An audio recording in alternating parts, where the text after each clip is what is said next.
Good morning students. Good morning good morning sir. Good morning sir. Volume अच्छे से आ रही है बेटा? Good morning sir. मेरी वॉल्यूम सुनाई दे रही है आपको? Yes sir. और बोर्ड हमारा अच्छे से नजर आ रहा है? Yes sir.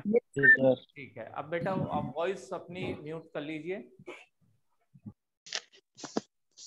लास्ट की 5 मिनट्स हम आपको देंगे, उस पे आप अपने डाउट्स है वो आप कंफर्म करें। लास्ट की 5 मिनट्स जब देंगे और हम अपने टॉपिक को आगे बढ़ाते हैं। टॉपिक हम पढ़ रहे थे बेटा छंद। हमने पढ़ा था कि मात्राओं या वर्णों के आधार पर रचित पद छंद कहलाते हैं और ये 2 प्रकार के होते हैं। अगर मात्राओं के आधार पर रचा गया है जिसमें मात्राएं प्रत्येक पंक्ति में बराबर होती है तो फिर वहां मात्रिक छंद होता है। यह हमने कल पढ़ा, कल सीखा, मात्राएं गिनना भी सीखा था कि इस तरह से हम मात्राएं गिन सकते हैं, इस तरह से मात्रिक छंद को पहचान सकते हैं।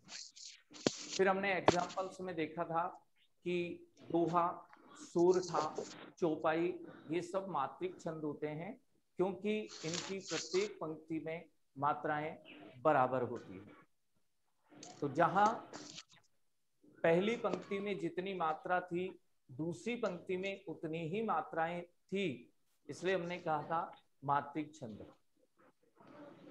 आज हम जो दूसरा प्रकार था वार्णिक छंद उसको पढ़ते हैं। नाम से पता चल रहा है कि इसकी रचना वर्ण के आधार पर होती है। तो परिभाषा सबसे पहले देखें। वर्णों के आधार पर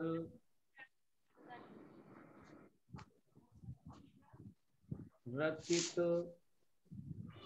छंद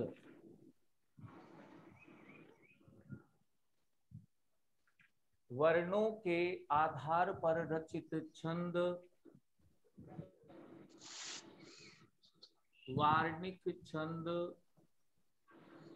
कहलाते हैं।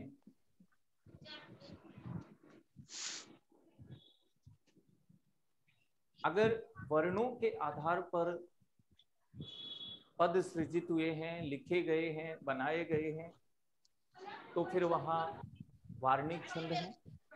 पहली पंक्ति में हम वर्ण गिन लेंगे। आप जानते हैं कि भाषा की सबसे छोटी इकाई वर्ण होती है। वर्ण 2 प्रकार के होते हैं, स्वर और व्यंजन। अगर स्वर है वो भी वर्ण होता है, अगर व्यंजन है वो भी वर्ण होता है। तो हम स्वर या व्यंजनों की गणना करेंगे। अगर जहां आधा अक्षर होता है, जहां आधा वर्ण होता है, वहां पर वर्ण उसको हम नहीं मानेंगे। सीधी सी बात है कि आधा अक्षर हो उसे वर्ण के रूप में हम काउंट नहीं करेंगे। और जहां स्वर है या व्यंजन हमें नजर आ रहा है तो फिर वो वर्ण होगा, इसको हमें गिनना पड़ेगा। तो हम उदाहरण के रूप में देखते हैं। कवित, सवैया आदि। कवित, सवैया आदि वार्णिक छंद के उदाहरण हैं।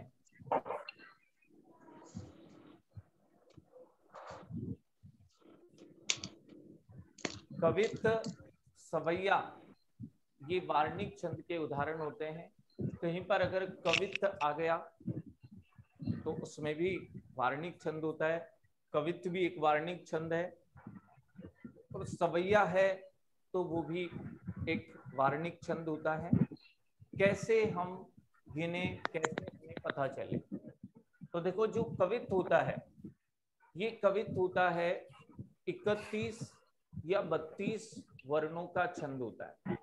इसकी प्रत्येक पंक्ति में या तो 31, 31, 31 वर्ण होंगे, या फिर इसकी प्रत्येक पंक्ति में 32, 32, 32 वर्ण होंगे। अगर पहली पंक्ति में 31 वर्ण है तो फिर सभी पंक्तियों में 31, 31 वर्ण होंगे, और पहली पंक्ति में अगर 32 वर्ण आ गए तो फिर सभी में 32, 32 होंगे। तो हम काउंट करें, गिने, अगर 31 वर्ण आते हैं या फिर 32 वर्ण आते हैं प्रत्येक पंक्ति में, तो ऐसी स्थिति में वो कवित्त होता है। और कवित्त को लिखने का तरीका भी अलग होता है कि उसकी आधी पंक्ति यहाँ लिखी जाती है, यहाँ पर, और उसकी दूसरी आधी पंक्ति थोड़ा आगे से यहाँ लिखी जाती है। फिर उसकी दूसरी पंक्ति का प्रथम भाग यहाँ लिखते हैं और दूसरी पंक्ति का दूसरा भाग यहाँ लिखते हैं। एक पंक्ति दो भागों में बटी होती है, ये दोनों भाग मिलकर के एक पंक्ति बनती है। आधे भाग को ऊपर इस तरह से लिखा जाता है और उसकी शेष भाग को थोड़ा आगे से लिखते हैं। तो ऐसे आगे पीछे अगर लिखा गया है तो ऐसे लिखने के तरीके से ही पता चल जाता है यहाँ कवित्त है, और कवित्त एक वार्णिक छंद होता है। और अगर देखने से भी पता नहीं चले तो फिर हम वर्णों को गिन सकते हैं। अगर 31 वर्ण, सब में 31, 31 वर्ण आ रहे हैं तो भी वहां कवित्त है, और अगर 32, 32 आ रहे हैं तो भी वहां पर कवित्त है। लेकिन जरूरी है कि यहाँ पर 31 है तो यहाँ भी 31 होने चाहिए, यहाँ यदि 32 वर्ण आते हैं तो फिर यहाँ भी 32 ही होने चाहिए। तो ऐसी स्थिति में कवित्त छंद होता है, वर्णों को गिन करके या देखने से हम पहचान जाते हैं। और कवित्त है एक वार्णिक छंद होता है क्योंकि वर्ण बराबर होते हैं। तो वार्णिक छंद में वर्ण गिन के पहचान सकते हैं। तो सबसे पहले कवित्त का एक एग्जाम्पल लेते हैं और हम सीखते हैं, देखते हैं।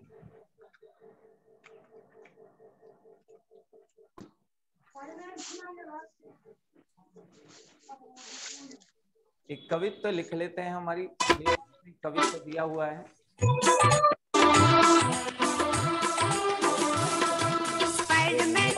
वॉल्यूम को तूने चुराया मेरे दिल का चैन, स्पाइडरमैन स्पाइडरमैन तूने चुराया मेरे।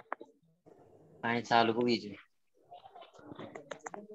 बीच में काहे तो काहे चालू ऑटोमेटिक बिल आ रहा है। ये अपनी वॉल्यूम है, वॉइस है, उसको आप म्यूट रखें बेटा। कुछ बच्चों के बीच में आवाज आती है, डिस्टरबेंस होता है। भवानी सिंह, रुचिका, अनिल यादव, म्यूट कर लें बेटा।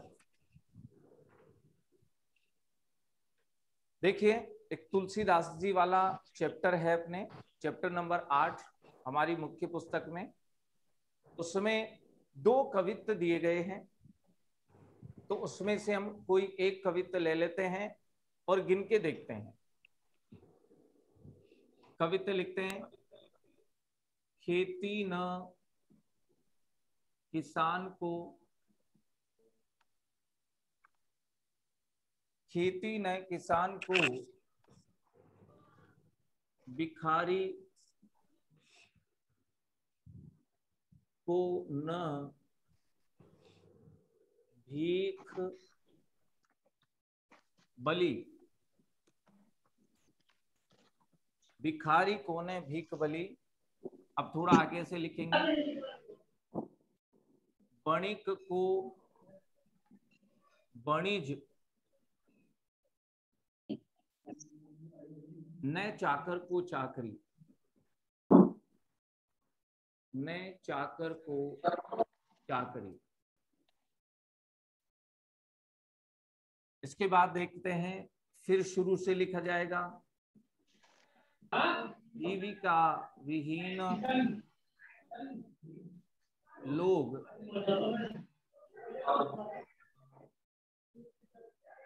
रुचिका मार्बल अपनी वॉइस को म्यूट करें।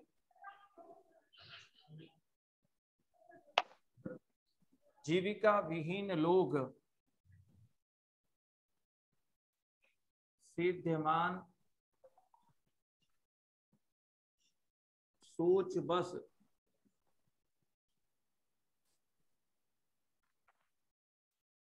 फिर आगे से लिखेंगे।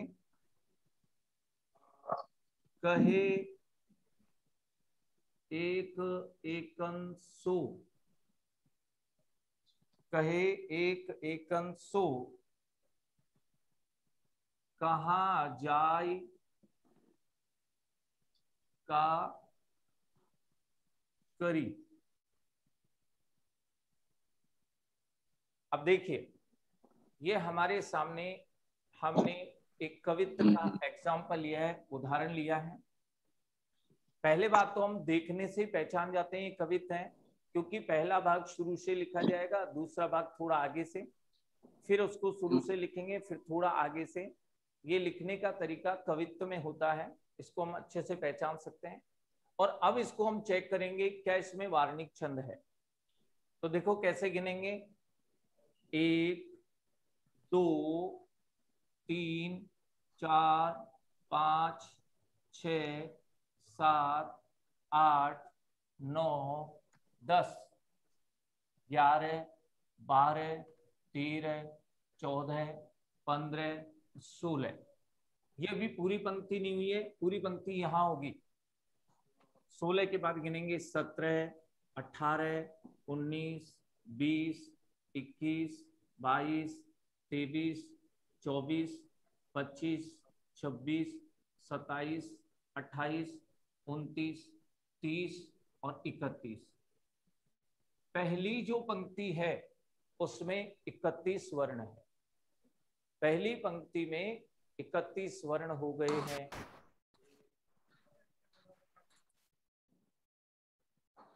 पहली पंक्ति में 31 वर्ण हो गए हैं। अब हम दूसरी पंक्ति में काउंट करेंगे, क्या उसमें 31 वर्ण ही है या नहीं। मेरे ड्रॉर में दूसरी में गिनो, 1 2 3 4 5 6 7 8 9 10 11 12 13 14 15 16 17 18 19 20 21 22 23 24 25 26 27 28 29 30 31। दूसरी पंक्ति में भी हमने गिना 31 वर्ण है। तो पहली पंक्ति में भी 31 वर्ण और दूसरी पंक्ति में भी 31 वर्ण, वर्ण बराबर है, इसलिए हम समझ गए कि यहाँ वार्णिक छंद है।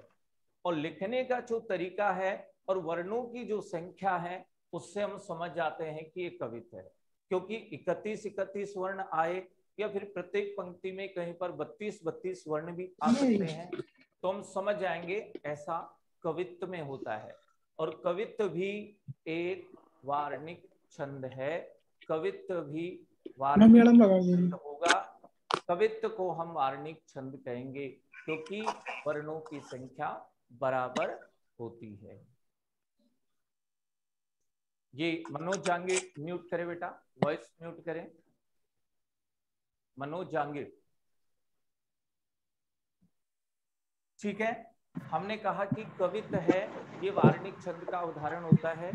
कवित्व में वार्णिक छंद होता है, वर्ण गिन करके हम जान जाते हैं कि वास्तव में यहाँ वर्ण बराबर है, इसलिए वार्णिक छंद। अब हम एक सवैया ले लेते हैं और सवैया में भी देखते हैं कि क्या वहां वर्ण बराबर होते हैं, क्या सवैया भी एक वार्णिक छंद होता है। देख लेते हैं कैसे पता चलेगा। देखो सवैया में क्या होता है कि 22 से 26 वर्ण होते हैं। अगर पहली पंक्ति में 22 वर्ण है तो दूसरी पंक्ति और आगे की पंक्तियों में सभी में 22-22 वर्ण होंगे। अगर पहली पंक्ति में 23 वर्ण हो गए फिर आगे की पंक्तियों में भी 23 वर्ण होते हैं। अगर पहली पंक्ति में 24 वर्ण है तो फिर आगे की पंक्तियों में भी 24 वर्ण होंगे। तो अगर 22 से लेकर 26 तक वर्णों का कोई छंद आता है जिसमें 22-22 वर्ण है या 23-23 है या 24-24 है या 25-25 है या फिर 26-26 है, ऐसी स्थिति में सवैया कहलाएगा, उसको हम सवैया कहते हैं। अगर वर्णों की संख्या 22 से 26 तक होती है तो वहां सवैया होता है।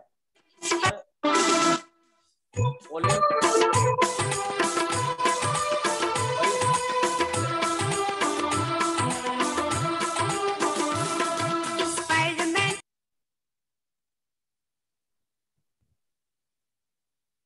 आयुष दरिया, आयुष दरिया है, ये भी म्यूट करें। आयुष दरिया वॉइस म्यूट करें बेटा। अंकिश गुजर है, म्यूट करें, वॉइस म्यूट कर लीजिए। ओके, अब देखिए हम हमारी बुक से एक सवैया लिख के देखते हैं। तुलसीदास जी वाला जो चैप्टर है इसी में एक सवैया भी दिया हुआ है। हम सवैया लिखते हैं और इसके वर्णों को गिन के देखते हैं क्या सवैया में भी वर्ण बराबर होते हैं, क्या ये भी एक वार्णिक छंद होता है। देखिए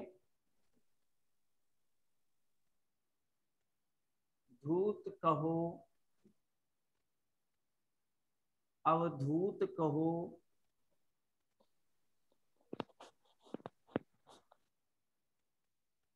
रजपूत, भाई बाजार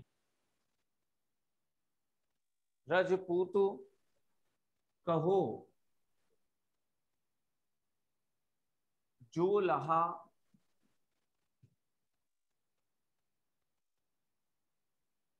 कहो कौन। ये पहली पंक्ति है। काहू की बेटी सो,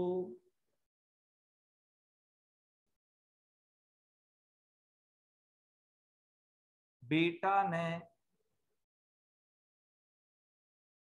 ब्याहब, काहू की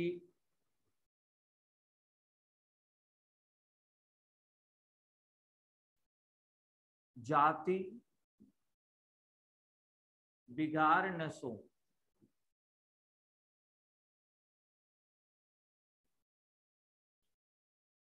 ये दूसरी पंक्ति है।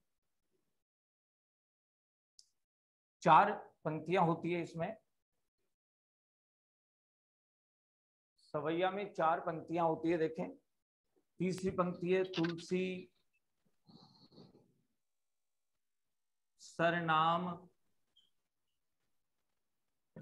गुलाम है राम को,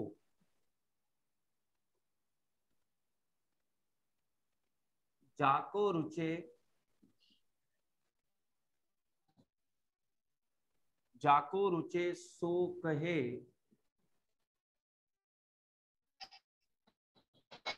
कछु कहूं।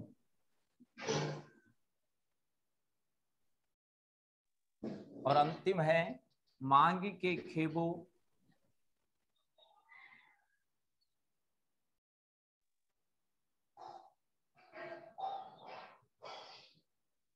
मसीत को सोइबो,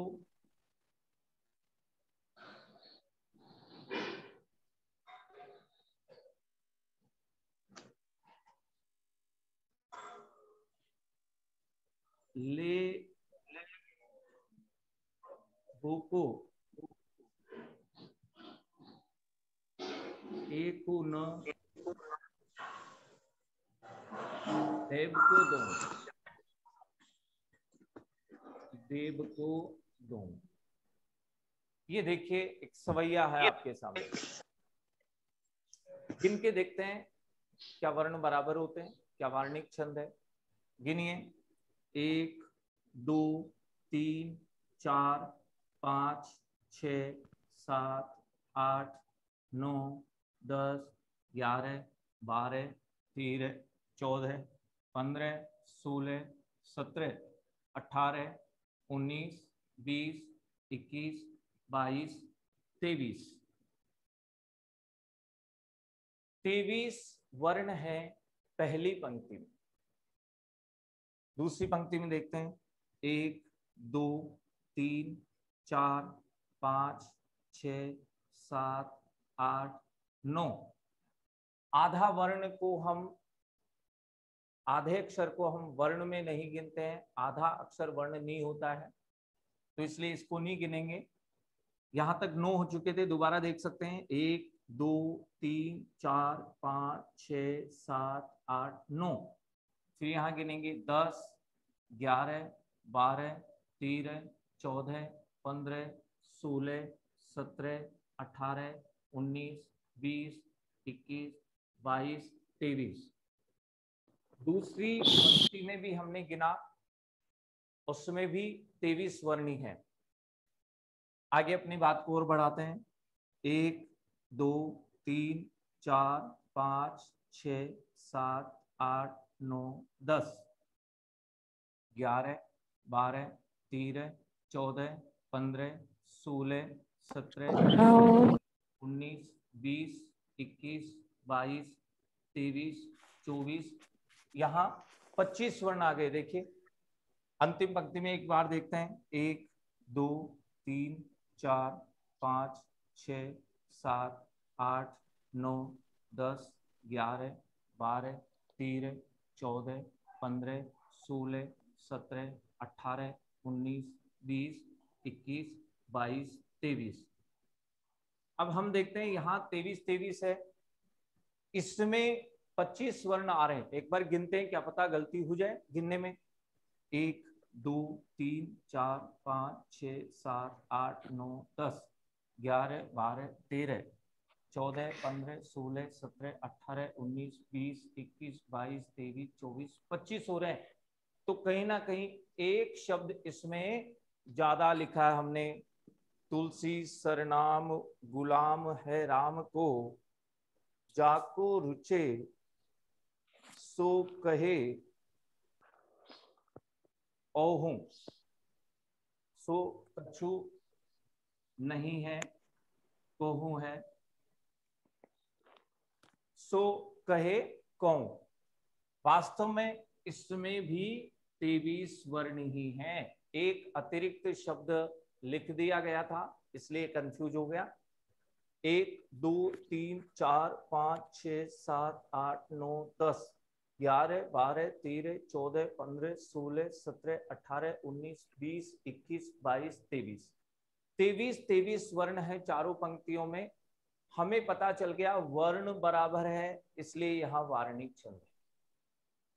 और हम ये भी जानते हैं कि अगर 22 वर्ण आ जाए या 23 वर्ण आ जाए, 24 25 26 यहां तक, तो 22 से 26 वर्ण अगर आते हैं कहीं पर तो उसे सवैया कहा जाता है। तो हम इन वर्णों की संख्या से पहचान भी गए कि वार्णिक छंद तो है, लेकिन कौन सा है, सवैया है। वर्णों की संख्या से हम पहचान सकते हैं कि ये सवैया है। तो हमने 2 एग्जाम्पल, एक कवित्व लिया है, उसमें भी वर्ण बराबर होते हैं, इसलिए कवित्व भी वार्णिक छंद है। हमने सवैया लिया है, उसमें भी वर्ण बराबर हैं, इसलिए हम समझ गए कि सवैया भी एक वार्णिक छंद ही होता है।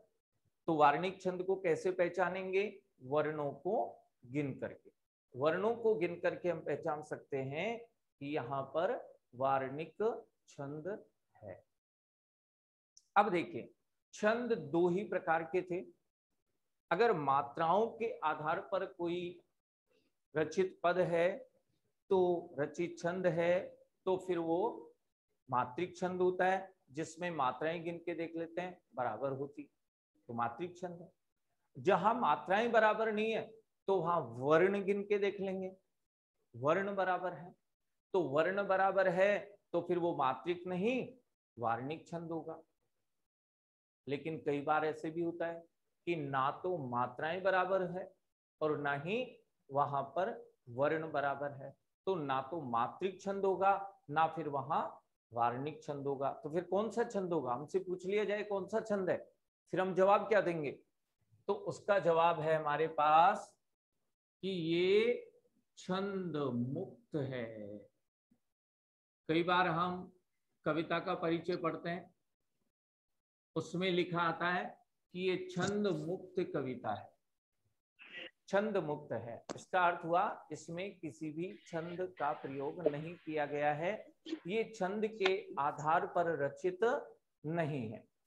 अगर मात्राएं बराबर है तो कह देंगे मात्रिक छंद है, अगर वर्ण बराबर है तो कह देंगे वार्णिक छंद है। लेकिन जहां पर ना मात्राएं बराबर हो और ना वर्ण बराबर हो तो वहां कह सकते हैं कि ये छंद मुक्त कविता है, ये रचना है, ये पद है, ये कविता है, वो छंद मुक्त है। और उसकी पहचान भी बड़ी आसानी से हो जाती है, देखते ही पता चल जाता है हमें कि ये छंद मुक्त कविता है। जैसे हमारी बुक में उषा कविता है, उषा कविता है, उसमें एक पंक्ति अगर हम देखें तो एक पंक्ति इतनी बड़ी है, उसकी दूसरी पंक्ति देखें तो इतनी सी है, कोई दूसरी तीसरी पंक्ति देखे तो वो इतनी है, और कोई अन्य देखे तो वो इतनी है।